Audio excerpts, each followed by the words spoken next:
Ils n'avaient pas besoin de divisions entières pour imposer leur pouvoir. Ni chars, ni armée. Un mot suffisait à faire taire les voix, à glacer le sang. La Gestapo. La police secrète du régime nazi. Créée pour traquer les ennemis du Reich, elle devint rapidement l'un des piliers de la dictature. Sa mission ne se limitait pas aux arrestations. Elle consistait à instiller la peur dans les foyers, dans la vie quotidienne. La Gestapo est née en 1933, avec l'arrivée au pouvoir d'Hitler. C'est Hermann Göring, ministre de l'Intérieur de Prusse, qui transforma la police politique prussienne en un nouvel organisme, la Geheimstaatspolizei, la police secrète d'État. Très vite, Göring ne fut plus le seul maître à bord. En 1934, Heinrich Himmler, chef de la SS, prit la direction de cette nouvelle force de police. Son bras droit, Reinhard Heydrich, en assurait la direction opérationnelle. Sous leur autorité, la Gestapo cessa d'être une simple force de police régionale. Elle devient un chef-d'œuvre de l'État policier nazi. Sa mission est claire dès le départ. Traquer, surveiller, réduire au silence toute forme d'opposition. Communistes, sociodémocrates, syndicalistes. Dès les premières années, les opposants au régime sont pris pour cible sans relâche. Mais ce n'est pas le nombre qui fait sa force. C'est son organisation et, surtout, ses méthodes qui la caractérisent. Contrairement à l'image d'une machine omnipotente, la Gestapo ne compte en réalité que quelques agents, à peine quelques milliers pour tout le Reich. Mais son efficacité repose sur un autre ressort, la peur. Une grande partie de son action repose sur les dénonciations. Un voisin, un collègue, parfois même un membre de la famille. Un mot, un soupçon, et la Gestapo ouvre une enquête. Ce climat de méfiance permet de contrôler toute une société sans avoir besoin d'une armée d'inspecteurs. En 1936, une mesure décisive est prise. La Gestapo est officiellement intégrée à la SS et placée sous l'autorité de l'Office central de sécurité du Reich. À sa tête, Himmler et Heydrich. Mais la direction quotidienne est confiée à un homme discret et impitoyable. Klaus Barbie, dans la fosse aux lions. En juin 1943, lors d'une réunion clandestine à Calouire, il arrête Jean Moulin, l'un des plus grands chefs de la résistance. Livré à la Gestapo, il subit d'horribles interrogatoires et d'incessantes tortures. Il meurt peu après, sans avoir prononcé un seul mot.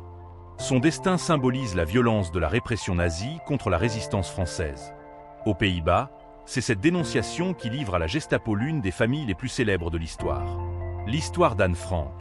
Arrêté à Amsterdam en 1944, sa famille est déportée et seul son père, Otto Frank, survivra. Mais cette peur généralisée a aussi contribué à forger un mythe d'omnipotence. L'image de la Gestapo a traversé les décennies comme celle d'une police omnisciente, capable de tout savoir sur tout le monde. La réalité est plus nuancée, ses effets restent limités. En 1944, la Gestapo disposait d'environ 32 000 agents pour l'ensemble du Reich, soit un agent pour des dizaines de milliers d'habitants. Son efficacité ne reposait pas sur le nombre, mais sur l'adhésion forcée d'une partie de la société. Les dénonciations constituaient un élément essentiel de son fonctionnement. Ce climat de peur donnait l'illusion d'une présence constante. C'est ce décalage entre la faiblesse de ses moyens et la puissance de son image qui a fait de la Gestapo un instrument de terreur sans pareil. Il n'était pas nécessaire qu'elle soit partout. Il suffisait que chacun la croie capable de l'être. Mais ce mythe d'omnipotence ne survivra pas à la défaite de l'Allemagne. En 1945, la Gestapo s'effondre avec le Reich. Ses bureaux sont abandonnés, ses archives saisies. Cela révèle l'ampleur de son action. Arrestations massives, tortures, déportations. Au procès de Nuremberg, la Gestapo est qualifiée d'organisation criminelle, au même titre que la SS, mais seuls quelques-uns de ses dirigeants sont jugés.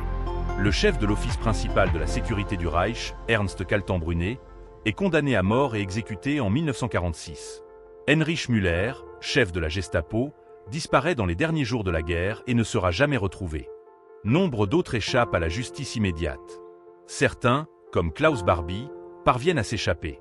Le boucher de Lyon refait sa vie en Amérique latine avant d'être extradé en 1983 et condamné à la prison à perpétuité en France.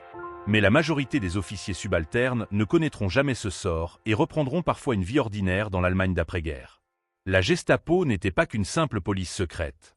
Elle incarnait un système où la peur devenait une arme, où le silence d'un peuple était acheté par la menace constante d'arrestation. Ses moyens étaient limités, mais son génie pervers résidait dans sa capacité à transformer chaque voisin, chaque collègue, chaque parent en traître potentiel. Dans ce climat, personne n'était en sécurité. Elle n'avait pas besoin d'être partout. Il suffisait que chacun croie qu'elle pouvait frapper à sa porte à tout moment. C'est là que résidait son véritable pouvoir. Non pas dans son bâton, mais dans l'ombre qu'elle projetait, une ombre qui a longtemps marqué la mémoire collective.